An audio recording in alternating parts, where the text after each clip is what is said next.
Hello， 各位车友大家好，我是犀牛。今天跟大家聊一下这台香帅650N 啊，骑着一辆仿的883，在路上会是什么样的感觉？有人会说骑这种车会尴尬，我就想知道，首先会不会尴尬？第二，怎么去化解这种尴尬？这种体验到底是什么样的感觉？我想去尝试一下，想去经历一下。现在里程是700多公里啊，那主要是张震骑的，张震骑的多，我骑的比较少，我骑的加起来可能百十来公里吧。但是这种体验啊，我也感受过了。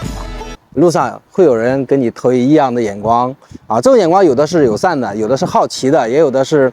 好像不屑的啊，种种都有。然后这个时候你应该怎么去面对这些事情？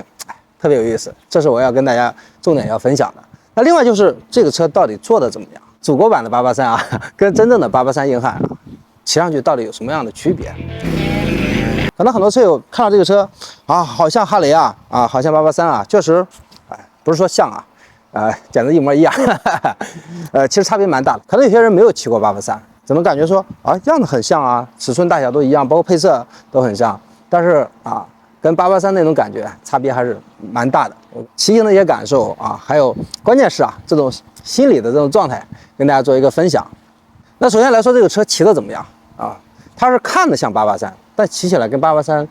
两回事儿，就是哈雷是独树一帜的。就哈雷这种车，它的特点在哪里？我觉得是2点。第一是它的这个风冷发动机，巨大的低扭，还有它的声音带来的震撼。第二点就是哈雷它的金属件那种机械感、力量感、饱满感。你知道883的重量是多少吗？883的重量这么大小是250多公斤，就是一个大铁疙瘩看着不大，实际上是非常重的一个车。那这个车220几公斤，你感觉都已经挺有分量了。你可想而知哈雷的车是多重但这种重量是带来了什么？带来的这种 Superman 的那种力量感。从发动机来讲，这个是高筋的这个650发动机，看的是一个 V 缸。我们说 V 缸都是低扭很强的发动机，但实际上这个发动机它还是偏一个中高的一个发动机，最大扭矩跟最大这个功率的转速都是比较往上的它的低扭是那种平顺的低扭没有像哈雷那种给下去梆梆梆那种感觉，而且声音是没有哈雷好听的哈雷那个声音虽然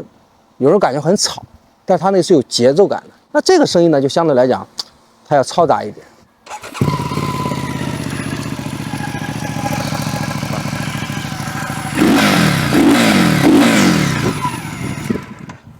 说实话，这个声音有点扰民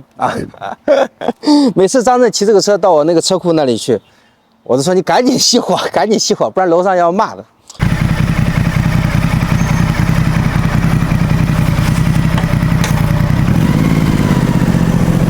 就这个声音低速怠速的情况下其实还算好，但是一旦你拉起来尤其车热了之后这种声音就带着一点那种嘈杂和有一点点烦躁感所以你说从发动机的声音来讲，其实就差别挺大的。外观上尺寸上，包括这手把按键这些车头这些很像很那么一回事儿。但实际上从你骑行的感受来说还有车子这种重量感差别还是非常大的。但是对于大多数人来讲比方说你骑在街上，对吧？很多人不知道这是个什么车他可能也不知道有哈雷这种车型，但是他会觉得这是一个很贵的车，这个车的外观真的挺好看的那说明是哈雷的成功，对吧？所以你复刻人家确实颜值这一块没得说真的，反正路上不认识车的人，不玩摩托车的人，挺唬一下是没问题的那个时候如果是你是有点虚荣心满足感，那你就完了。为什么？你早晚一天会碰到一个懂的人，这个好像不是883吧？那个时候你该怎么办？这就是一个很有意思的地方。那个时候你应该怎么办？就刚开始我骑这个车的时候，我就在想，有没有认识这个车果然有一天碰到了我去吃饭，停在那里，有一个大哥开个汽车撞下来，这好像不像哈雷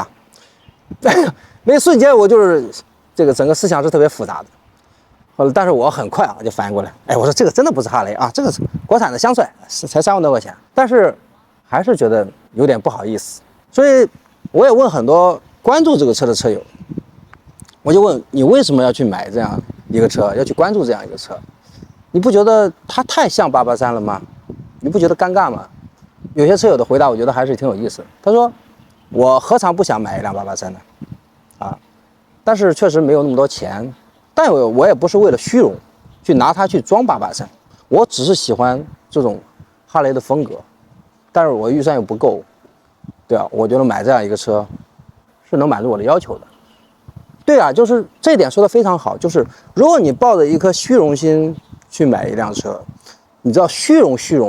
的东西都是假的嘛，假东西很容易被戳破的。如果你抱着一颗虚荣心去，早晚会被戳破的，戳破的时候就很尴尬。但是如果你不是抱着一颗这样的虚荣心，你只是喜欢一个这样外观的车而已，喜欢去骑车，我觉得它好看，价格我能接受，我想去骑车，那么我觉得你的心态反而是一个正常的平和的心态。所以这是我这几天啊，包括跟这些潜在用户的交流，跟张震之间的交流啊，包括我自己感受，我悟到了一个东西，就是如果你抱着一颗虚荣心去，你一定会被虚荣心打败的，是不是挺有哲理的？这就是骑车带来的思考啊。然后再回到就扯远了啊，回到车这个，我说他骑着其实跟那个没啥关系啊，但不意味着这是一个烂车啊，它真的不是个烂车。从几个角度上来讲，首先它挺好骑的，它的离合蛮轻巧啊，离合蛮轻的，然后档位也很清楚，刹车跟减震都蛮棒的，这个刹车反正比哈雷883刹车好啊，真的刹车不错，减震也不错。就这种定位的车来讲，它的骑行品质啊，除了那种声音带来的嘈杂感我不太喜欢之外，还蛮高的。不好的地方其实也有，洗车会出现一些小问题，这是我意料当中的。我还看充完车之后会有什么样的一个变化，我当时一想到的肯定是会报故障码，果然啊，张震有一次洗车就显示故障出来了啊，我觉得可能喇叭不响，果然喇叭不响。然后你洗完车之后啊，当你去打火的时候，它没有那么顺畅啊，正常的情况下就一下就打着，它会腾腾腾两下，这就是这个车意料当中的这些小问题。然后生锈的地方我是特别关注的，就是这个车就是一直放在外面啊，我就想看哪里会生锈，因为我知道有很多国产车看上去很好看但是不禁晒不禁淋，对吧？但是这个车还真的是没有，这个我估计他们是有意为之的就是在一些螺丝件标件上用的这个确实级别蛮高的，到现在为止就是整车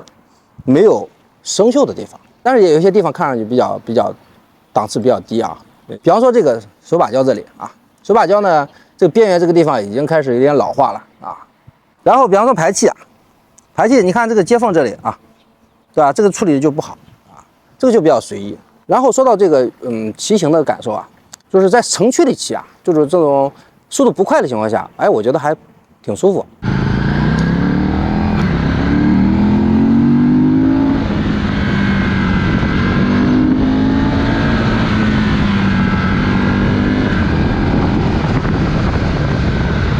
但速度快了之后，我还试着在一个桥上稍微拉了一下速度，到了120以上，120以上车子就开始不稳了。到了140的时候，已经出现明显的晃动了。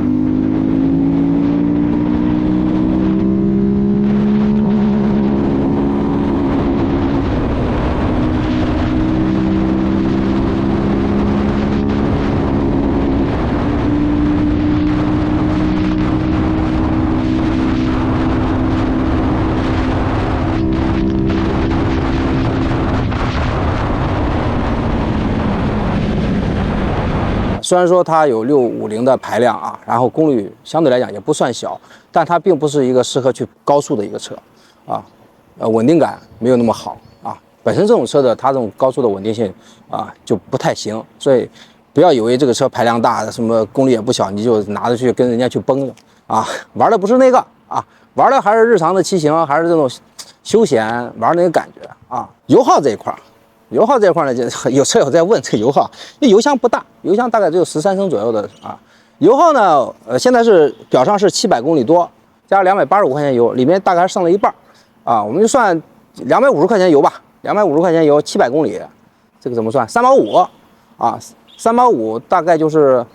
4升多吧，就是100公里就是4、5升的样子4、5升，我觉得这个车反正5个油耗左右正常，其他呢其实也没有什么太多好说的了。那很多车友在问这个车跟别的车怎么去对比，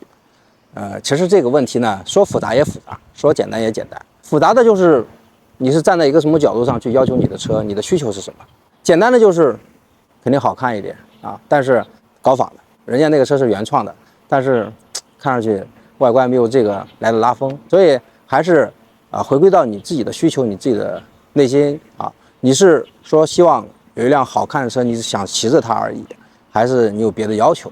这种东西呢，只能自己去把握。说这个车纯高仿这个事儿，咱还真的说实话不推荐。但如果说你并不是抱着一颗虚荣心去，我就想骑一个有这样样子的车，我就喜欢骑行而已，那么就遵从你的内心就好了，好吧？就这样，拜拜。